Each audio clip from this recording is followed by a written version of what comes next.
La decisión que el 22 de marzo tomó la Corte de Penal Internacional de La Haya de declarar a Vladimir Putin como agresor y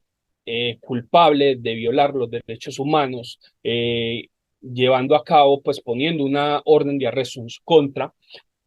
como también a la defensora de los derechos de los niños rusos, María Vladosova,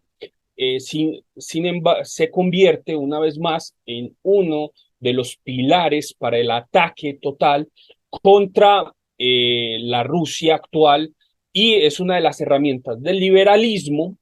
en su lucha en contra de los países que todavía quieren mantener la soberanía. Este problema, sin duda, nos remite a un elemento que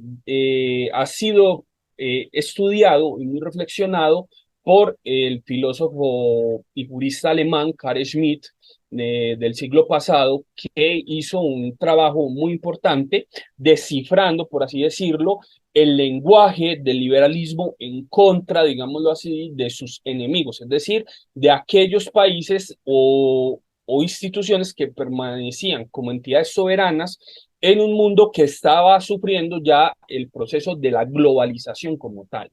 Entonces, uno de los elementos sobre los cuales Carl Smith más reflexiona y acerca de los cuales, digamos, trabaja fuertemente,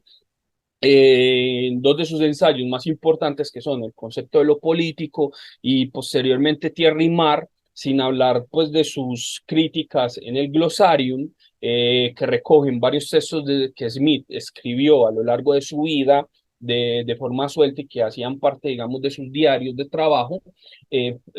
arrojan mucha luz al respecto. Empecemos con el problema, sobre todo, que retoma el mundo liberal de la guerra justa. La guerra justa, es decir, la división en guerras justas e injustas, es una división que nos remite directamente hacia el pensamiento, digámoslo así, escolástico de la Edad Media. En la Edad Media, por supuesto, empieza a diferenciarse el problema de las guerras justas e injustas. Muchos autores medievales, como por ejemplo San Lorenzo de España, San Juan del Teutón o San Raimundo de Pentifort, reflexionaron acerca del problema de la guerra justa e injusta, que ya se encontraba, por así decirlo, en la ciudad de Dios de San Agustín, pero que no había terminado de ser, por así decirlo, formalizada como una teoría. San Raimundo de Pentford, de hecho, en uno de sus libros, que es quizás el manual alrededor del cual se fue desarrollando, o digámoslo así, terminando de justificar el problema de la guerra justa, que es el summa casibus, dice más o menos que existen 5 causas para declarar la guerra justa. Primero, que pues, la primera causa es que la persona que declara la guerra debe ser un laico, no puede ser una autoridad espiritual. La guerra tiene como propósito y objetivo final la protección del patrimonio, es decir, la propiedad privada. Tercero, dice que la autoridad que declara una guerra justa debe saber cómo obtener la paz. Cuarto, que la guerra no puede ser declarada por odio o venganza, sino que tiene que tener un sentido apacible, relacionado con formas políticas. Y finalmente, la quinta causa que él dice es que la guerra se puede declarar en nombre de la iglesia a un príncipe, es decir, un monarca, para realizar una lucha. Esta idea de la guerra justa, por así decirlo, continuó transformándose y, digamos, manteniéndose alrededor del mundo, pues, o sea, del mundo romano católico, es decir, romano germánico, es decir, católico, y posteriormente todas estas 5 causas de las que hablaba San Raimundo de Pentford fueron retomadas por el mundo protestante, especialmente por Hugo Grocio, quien fue el que posteriormente creó el derecho internacional moderno. Claro, las ideas de la guerra justa e injusta, por un lado, terminaron pasando tanto pues todas las teorías e ideologías modernas, tanto el liberalismo como el comunismo, asumieron, por así decirlo, heredaron gran parte de todas estas teorías, aunque quitándoles su trasfondo escolástico y clerical que pasó a segundo plano. Pero la idea de librar una guerra justa, es decir, de llevar a cabo una guerra en contra de un mal que se considera que está oprimiendo o causando daños a las personas, continúa operando tanto en las ideologías liberales como en las ideologías marxistas. Solamente que en el liberalismo la idea de la guerra justa, en lugar de hacerse por la iglesia o por el príncipe, se terminó declarando solamente en nombre de los derechos humanos y del mantenimiento de la propiedad privada, mientras que en el marxismo y en las teorías socialistas la idea de la guerra justa solamente abarcaba las ideas que tenían que ver con la guerra que el proletariado libraba en contra de aquellos que no eran proletarios y que mantenían una opresión sobre los que debían ser los verdaderos detentores de los medios de producción.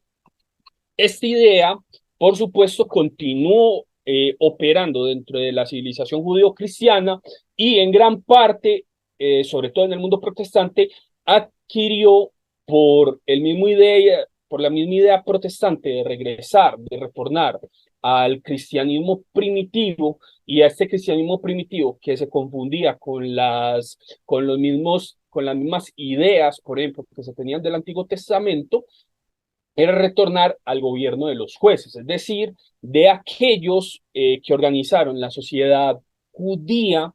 antes de la llegada de los monarcas, porque en sí, digámoslo de este modo, la tradición monárquica es algo que viene de afuera, es decir, no es algo propiamente del judaísmo. Los judíos tuvieron reyes y se organizaron en reinos, pero los reinos eran cosas de los paganos, no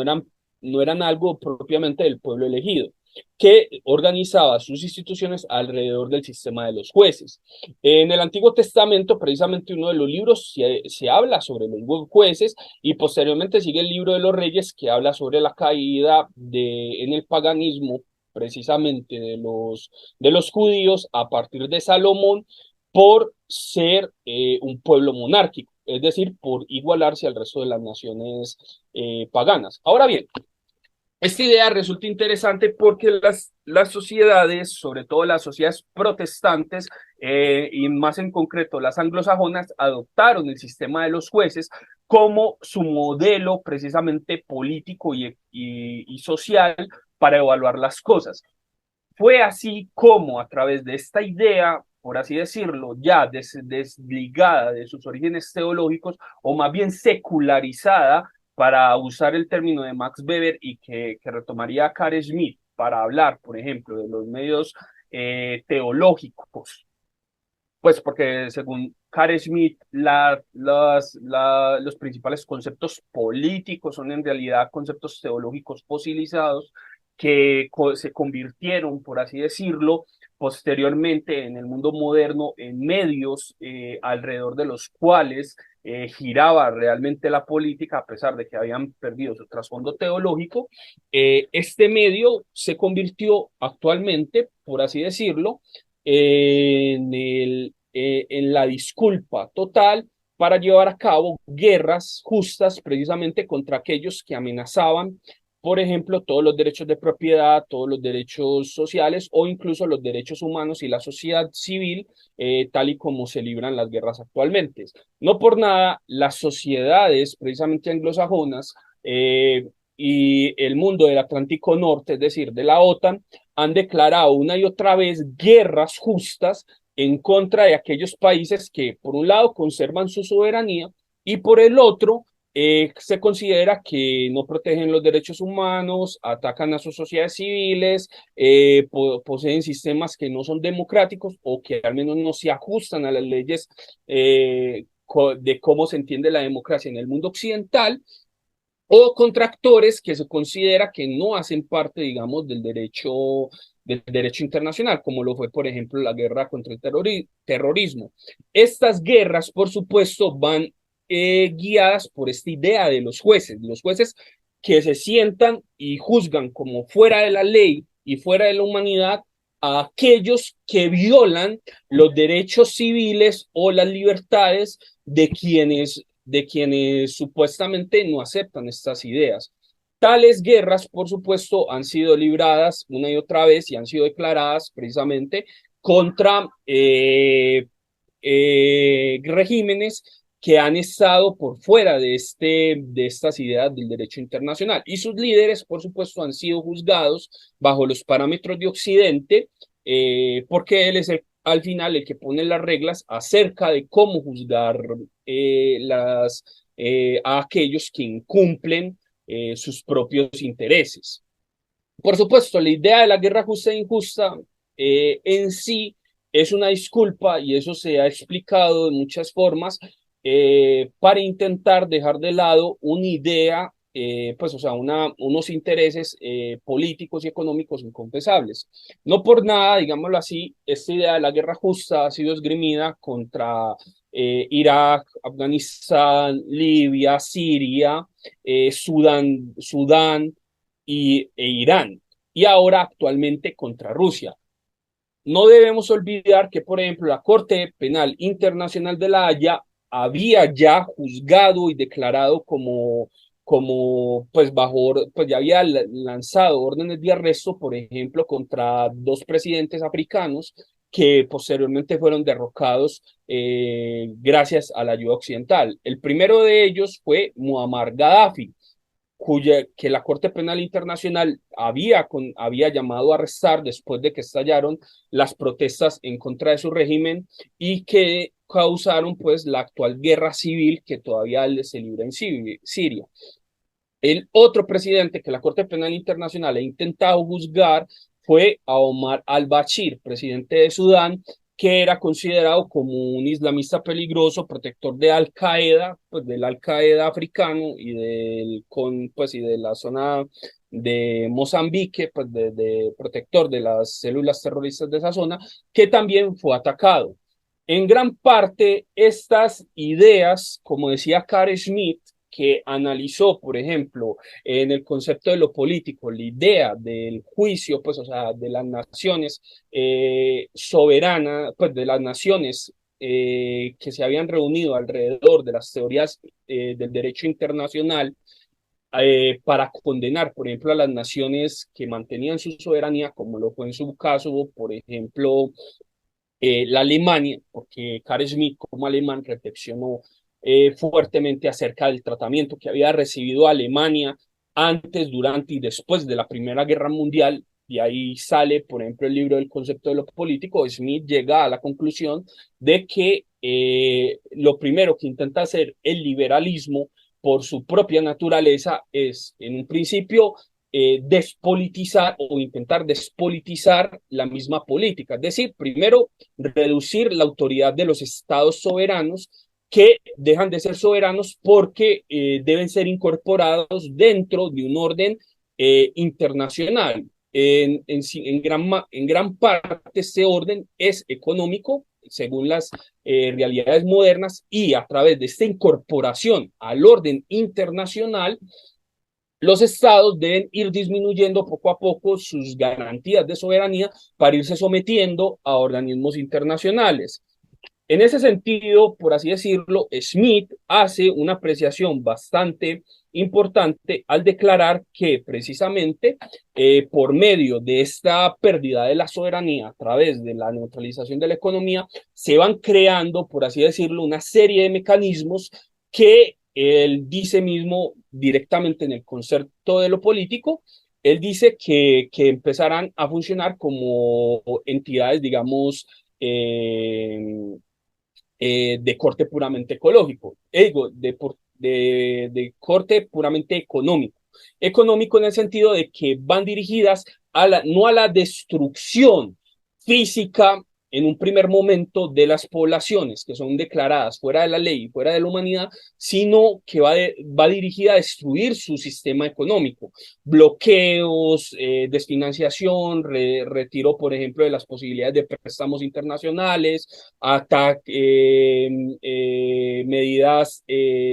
medidas y sanciones dirigidas a destruir la economía y matar de hambre a la población. Luego, Smith habla también del hecho de que estas medidas, en caso de que fallen, se convierten también debido a que los estados liberales poseen mecanismos pues, avanzados para hacer la guerra, se pueden convertir también en sistemas que en caso de que las funciones económicas dirigidas a destruir la economía del enemigo, algo muy propio, por así decirlo, que también dice Smith, es propio de las talasocracias, en donde los países talasocráticos no solamente se concentran en la destrucción de las fuerzas armadas del enemigo, porque la guerra en el mar en sí, por su propia naturaleza, no va dirigida totalmente o constantemente a la destrucción de ejércitos claramente diferenciados que se reúnen en campos de batalla y que obedecen, digamos, unas órdenes determinadas. No, la guerra en el mar tiene una carga muy fuerte de piratería que va dirigida a la destrucción precisamente de los medios de vida de las naciones contra las cuales se está en guerra. Por lo tanto, la piratería sobre todo va dirigida a atacar los puertos y las naves indefensas con las cuales comercia el enemigo. Esa fue una de las realidades, digamos, que desencadenaron la mayor parte de las guerras de las potencias talasocráticas, primero Gran Bretaña y posteriormente Estados Unidos. Por lo tanto, la continuación de estos medios económicos en las teorías liberales en las cuales se aplican sanciones,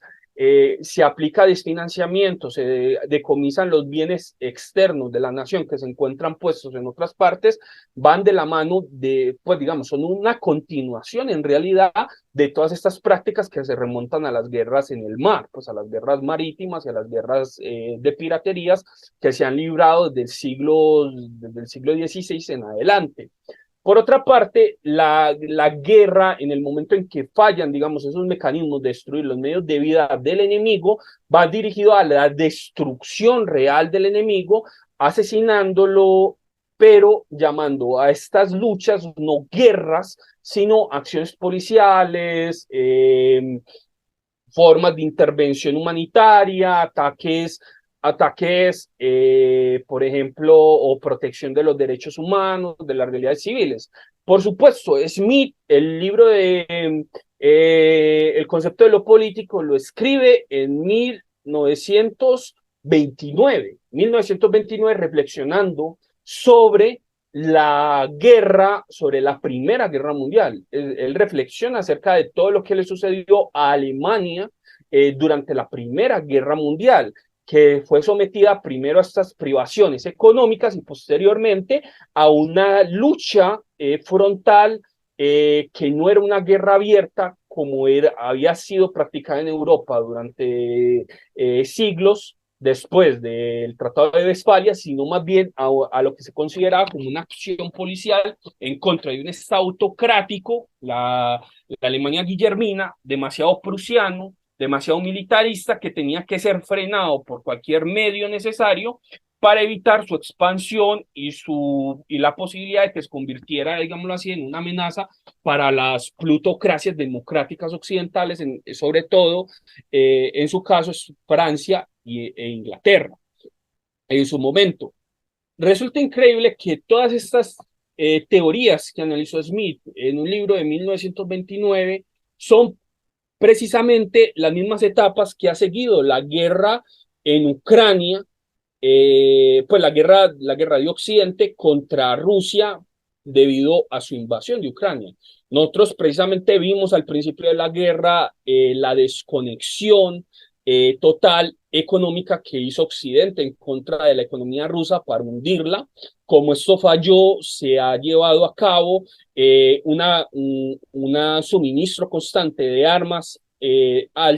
pues altamente avanzadas al ejército ucraniano para luchar contra Putin, y finalmente se ha llegado a la última etapa de la que habla Clara Smith, que era precisamente declarar al enemigo como fuera de la ley y fuera de la humanidad, es decir, considerando al líder de un Estado-nación no como un líder con el cual se pueda negociar, de tú a tú, porque él precisamente como líder de Estado-Nación es el principal representante de todo el pueblo ruso y de todos los pueblos que hay en Rusia, y según el derecho internacional, él como legítimo representante es quien debe ponerle, o sea, el último que debe ponerle fin a la guerra precisamente a través de las negociaciones. Con esta decisión, la Corte Penal Internacional acaba de decidir que Putin no es un líder de un Estado, sino un criminal. Y los criminales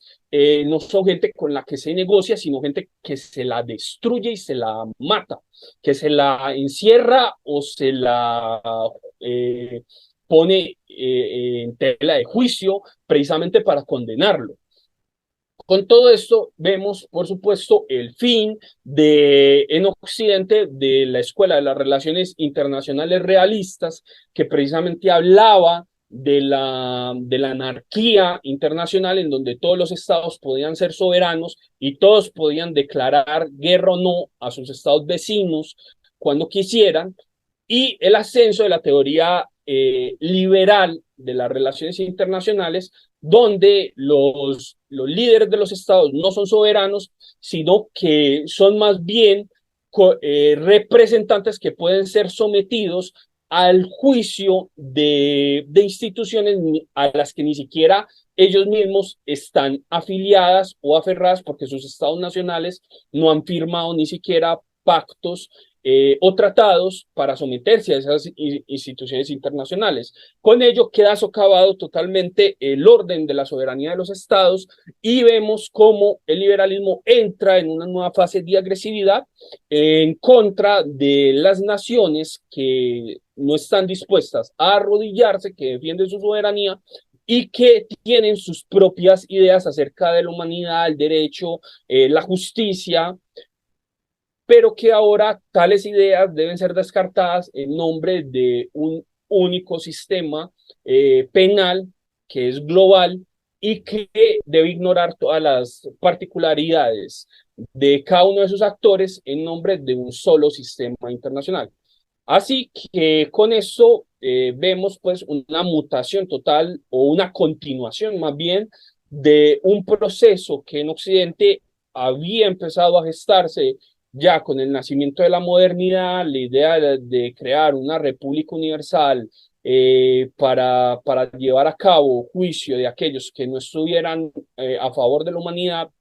siguiendo el famoso juicio de Voltaire, aplastad al infame, es decir, a aquel que no se somete al juicio de la razón y de la ilustración,